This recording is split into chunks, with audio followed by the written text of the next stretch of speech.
निवडणूक म्हटलं की हार जीत ही सुरूच असते।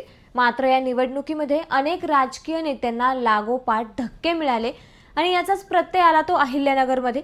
या ठिकाणी कधी काळी शरद पवारांची असलेली जादू आता हळूहळू कमी होताना दिसते। त्याला कारणही तसंच आहे।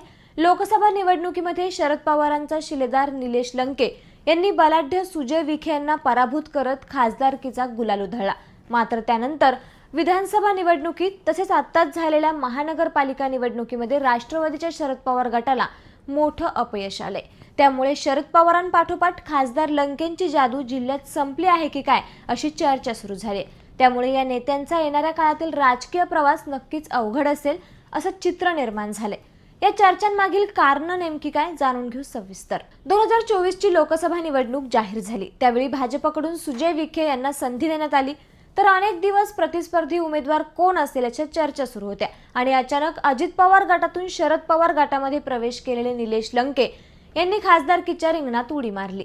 विखे यांना सोपी असलेली ही निवडणूक लंकेंनी अवघड करत जोरदार प्रचार करत अखेर विजयाचा गुलाल उधळला। तर लंकेंच्या या विजयात काँग्रेसचे ज्येष्ठ नेते बाळासाहेब थोरात, युवा नेतृत्व रोहित पवार यांचा मोठा सहभाग होता। मात्र लोकसभेनंतर विजयाची गणितं बदलली। लोकसभेनंतर विधानसभा निवडणुका जाहीर झाल्या आणि राष्ट्रवादी शरद पवार गटाचे स्टार प्रचारक म्हणून निलेश लंके समोर आले। कित्येक ठिकाणी सभा घेऊ लागले, जोरदार भाषण करू लागले। लोकसभेप्रमाणेच विधानसभेलाही राष्ट्रवादीच्या शरद पवार गटाचे उमेदवार निवडून येतील या हेतूनेच शरद पवारांकडून लंके यांच्या खांद्यावर उमेदवारांची धुरा सोपवली होती। मात्र केवळ महाविकास आघाडीच्या जिल्ह्यात 2च जागा निवडून आल्या। त्यातही शरद पवारांच्या पक्षाची केवळ कर्जत जामखेड येथे रोहित पवारांची जागा आली, ती देखील अत्यंत चुरशीने निवडून आली। त्यामुळे येथे आघाडीसाठी धोक्याची घंटा वाजली होती। त्यानंतर आता नुकत्याच झालेल्या अहिल्यानगर महानगरपालिका निवडणुकीमध्ये भाजप आणि राष्ट्रवादी अजित पवार गट यांची युती झाली, तर दुसरीकडे महायुतीतील घटक पक्ष असलेल्या शिंदे यांच्या शिवसेनेने या ठिकाणी स्वबळाचा नारा दिला। तसेच महाविकास आघाडीकडून काँग्रेस, राष्ट्रवादी, शरद पवार गट, उभाटा हे निवडणुकीच्या रिंगणात होते, तर मनसे देखील इकडे स्वतंत्र निवडणूक लढवत होती। मात्र या ठिकाणी युतीने भरघोस यश मिळवत शिवसेनेच्या शिंदे गटालाही धक्का दिला, तर दुसरीकडे विरोधकांच्या अस्तित्वासाठी सुरू असलेल्या लढाईत अक्षरशः विरोधकांचं पानिपत झाल्याचं दिसलं।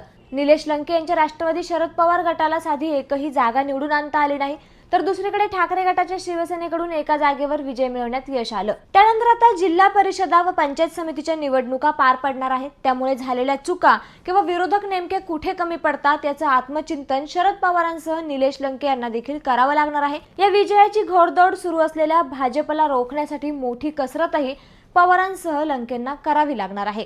तसेच नगर जिल्ह्यामध्ये महाविकास आघाडीची विस्कटलेली घडी पुन्हा एकदा एकसंध करण्यासाठी खासदार निलेश लंके यांना मोठा संघर्ष करावा लागणार एवढं मात्र नक्की। तर मंडळी, या सर्व राजकीय घडामोडींबाबत तुम्हाला काय वाटतं आम्हाला कमेंट करून नक्की कळवा आणि असेच नवनवीन माहितीपूर्ण व्हिडिओ पाहण्यासाठी लेट्सअप मराठीला नक्की फॉलो करा। धन्यवाद।